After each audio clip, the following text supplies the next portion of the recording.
الحمدللہ وکفا وسلام علی عبادہ الذین اصطفیٰ اما بعد فاعوذ باللہ من الشیطان الرجیم بسم اللہ الرحمن الرحیم یا حی یا قیوم یاک نعبد و یاک نستعین برحمتک نستغیث اللہم صلی علی سیدنا محمد وعلی آل سیدنا محمد وبارک وسلم۔ میرے پیارے دوستو، السلام علیکم ورحمۃ اللہ وبرکاتہ۔ آج ہم جس بیماری کے بارے میں بات کر رہے ہیں وہ ہے گوہانجنی شاعرہ۔ یہ کیا ہوتی ہے بھائیو؟ یہ ایک ایسی پھنسی ہوتی ہے جو آنکھ کے دائیں آنکھ کے، یہ بھی ذہن میں رکھیں، یہ اکثر جو ہے نا دائیں آنکھ کے کنارے پہ نکلتی ہے، یہ پلکوں کے کنارے کے اوپر نکلتی ہے، سخت گلٹی نماز ہی ہوتی ہے، تو یہ آنکھ کے کنارے پہ نکلتی ہے اور جس سے آنکھ جو ہے بہت بری لگتی ہے، اور یہ ایک مرتبہ جب نکلتی ہے تو پک کر ختم ہو جاتی ہے، اس کے بعد پھر دوبارہ نکل آتی ہے۔ جب دوبارہ نکلتی ہے تو پھر یہ کئی سال تک جو ہے یہ پھر انسان کا پیچھا نہیں چھوڑتی، پھر آنکھ سے یعنی یہ چپک سے جاتی ہے اور آنکھ کو چھوڑنے کا نام ہی نہیں لیتی۔ تو یہ ایک ایسی یعنی کہ مرض ہے، زیادہ تر ان لوگوں کو ہوتی ہے جو خشک چیزیں استعمال کر رہے ہوتے ہیں، ٹھنڈی چیزیں استعمال کر رہے ہوتے ہیں،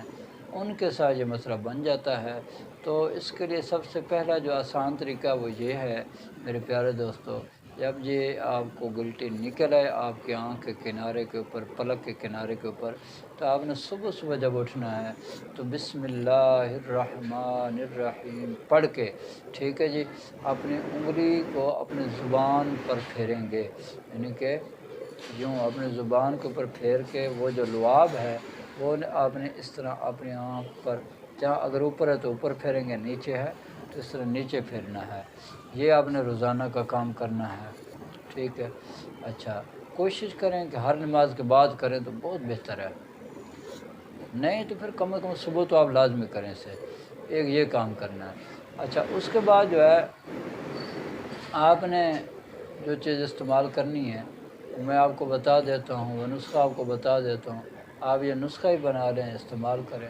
انشاءاللہ تعالی اس سے بھی کافی فائدہ ہو جاتا ہے۔ کافی مراد ہے کہ انشاءاللہ یہ ختم ہو جائے گی، یہ گوہانجنی آپ کی ختم ہو جائے گی انشاءاللہ۔ تھوڑی سی وہ آپ کو محنت کرنی پڑے گی، تو وہ میں آپ کو نسخہ جات بتا دیتا ہوں، آپ وہ نسخے استعمال کریں، انشاءاللہ تعالی فائدہ ہوگا، انشاءاللہ بہت زیادہ فائدہ ہوگا اللہ کے حکم سے۔ تو نسخہ جات استعمال جو میں کرواتا ہوں، جو میرے پاس کوئی اگر ایسا مریض آتا ہے تو میں ان کو دیتا ہوں جی یہ والا نسخہ، آپ بھی اپنی کاپی پین سے نکال لیں، نوٹ کریں۔ سب سے پہلے آپ نے اجوائن دیسی لینی ہے 20 گرام، تیز پات لینی ہے 20 گرام، رائی سرخ لینی ہے 20 گرام، گندک آملہ سا لینی ہے 60 گرام، ٹھیک ہے جی، یہ آپ نے لینا ہے۔ تو اس کا اپنے 1000 ملی گرام کا کیپسول بننا ہے، صبح و شام ایک کیپسول ہمراہ پانی استعمال کرنا ہے کھانے کے بعد۔ اور اس کے ساتھ جو دوسرا نسخہ ہے وہ یہ ہے، لونگ لیں گے 10 گرام، دار چینی لیں گے 30 گرام، جلوتری لیں گے 20 گرام، مصبر لیں گے 50 گرام، اس کے بھی اپنے انتہائی باریک پاؤڈر بنا لینا ہے۔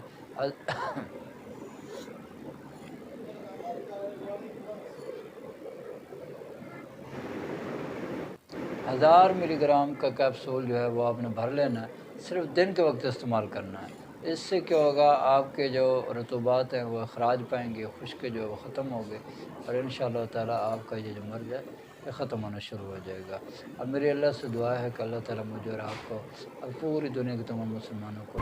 صحت والی، سلامت والی، عافیت والی، برکتوں والی، کامیابیوں والی، خوشحالی والی، خوشیوں والی ساتھ ہماری زندگی نصیب فرمائے۔ آمین، وآخر دعوانا ان الحمد للہ رب العالمین۔